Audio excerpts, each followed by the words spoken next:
Hello everyone, welcome back to Tam's Classy Creations. This is Tammy and today I'm going to show you how to make a beautiful ruffled tote just like this. Before we get started, I want to let you know I've created written instructions on how to make this bag. I will put a link to it in the description, or as always, you can just follow along with me in the video. Now here are the cuts we need for our tote. We'll need a base fabric and we need a little stiffer material. So a denim, a canvas, or a twill would work great. For mine, I took and recycled some jeans. So we need 2 cuts that are 15.5 long by 3.5. Then we'll need 2 cuts that are 15.5 long by 5.5. Then we'll need 2 cuts that are 15.5 by 7.5.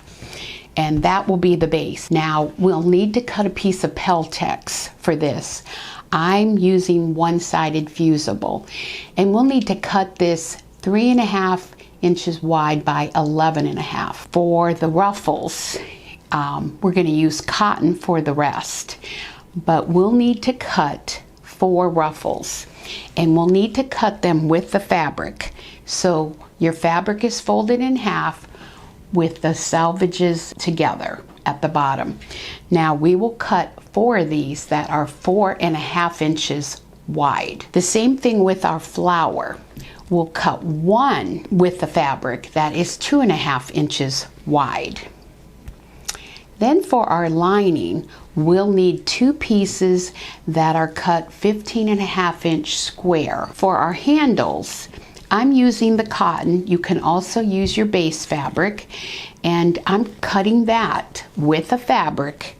This will make the 2 handles 5 inches wide.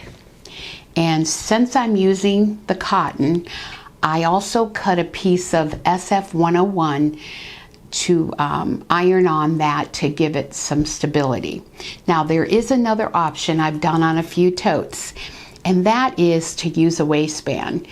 You can use, if it's small, you need to use 2 to get your 2 handles. We're going to start with our ruffles.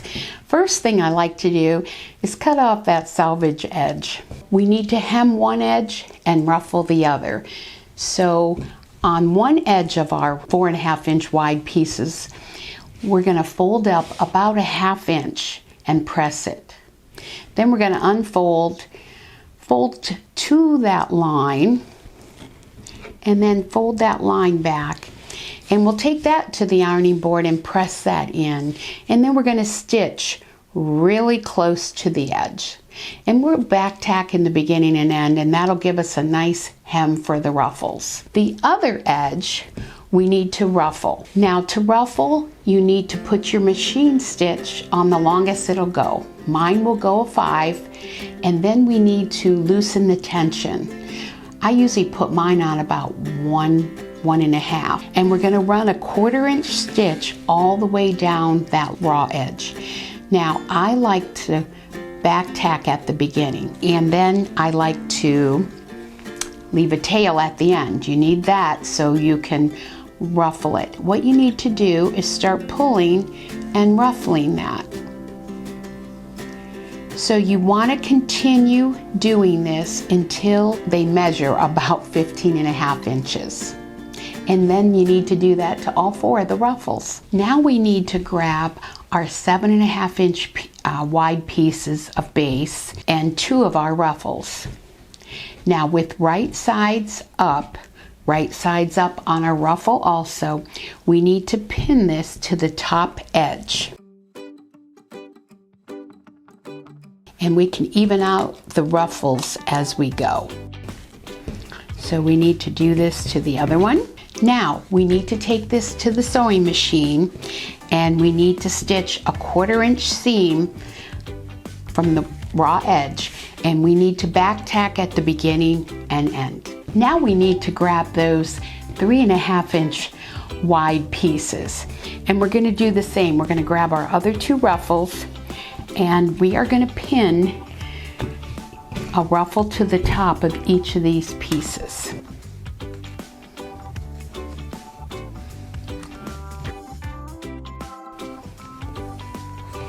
Before we sew this, we want to grab those other two pieces, the 5.5 inch wide, put them face down on top of where we just pinned.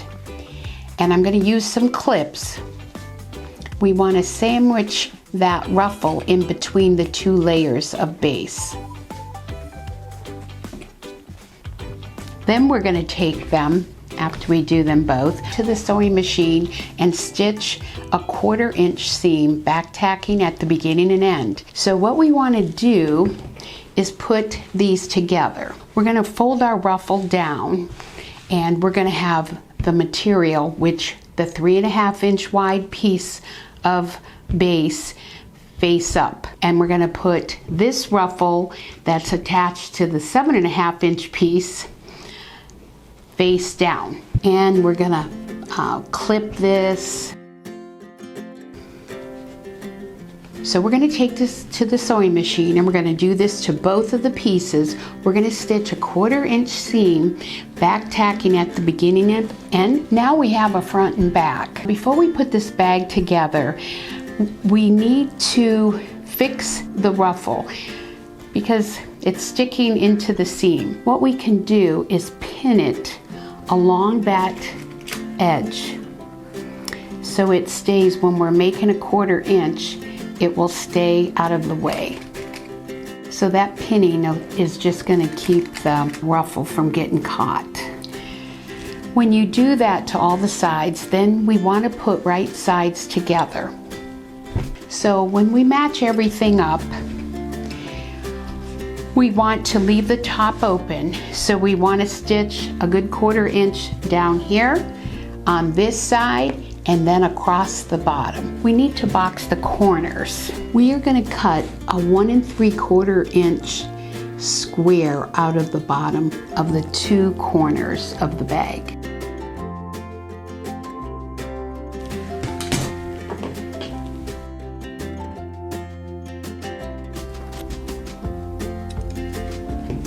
Going to put the seams together, and then we're going to just stitch a 1/4 inch seam, back tacking at the beginning and end on both sides. This is where the Peltex goes. I'm going to use some of this Fabric Fusion, take it to my ironing board, and I'm going to fuse it down. Now with the lining, we put right sides together, and we're going to stitch a 3/8 inch stitch around 3 of the sides. Then we'll take the 5 inch with the fabric cut we did for the handle, and I already ironed on the SF101, and what we do is simply fold it in half, open it up, fold the raw edges into the fold, and then fold it. We're going to take it to the sewing machine and stitch an 1/8 inch stitch down the open side of the handles, and then we'll come back and stitch the other side. We'll prepare our flower. I folded it in half and pressed it.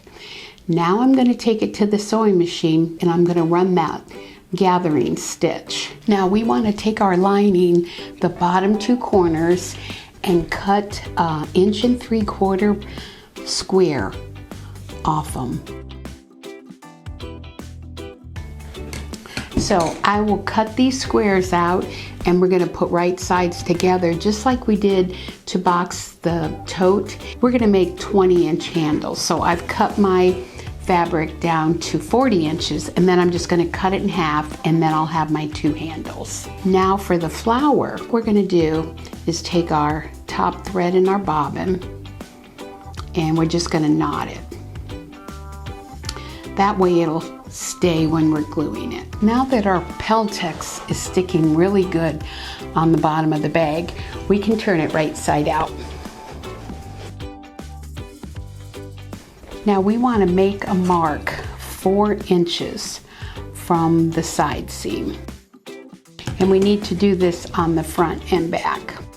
And then we're going to lay our handle here right up next to the mark we just made, and we want to put the other end right up against that line. We're going to stitch a 1/2 inch seam allowance right here. We're going to just tack our handles so they stay. Then when we're done doing that, we're going to iron under a 1/2 inch all around the rest of the bag, so it'll look like that. Now our bag is ready for the lining. We want to shove our lining wrong side out into the bag, and we want to fit our box corners in. We're going to match up our corners. I'm going to fold this down about a 1/2 inch and match my side seams.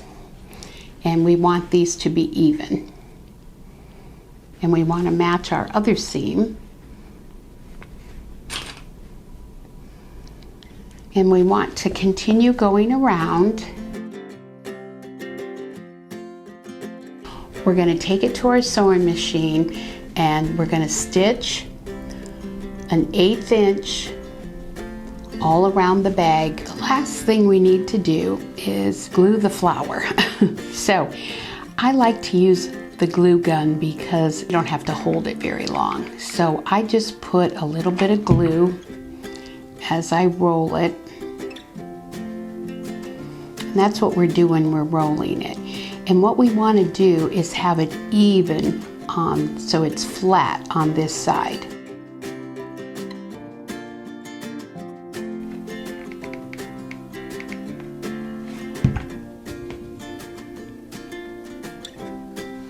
Then all I do is put Fabric Fusion all under here, and then we're going to attach the flower. I've made some other bags following this same process, and I'd like to show them to you. For this bag, I used a twill for the base, and for my cotton, I chose a Pioneer Woman fabric.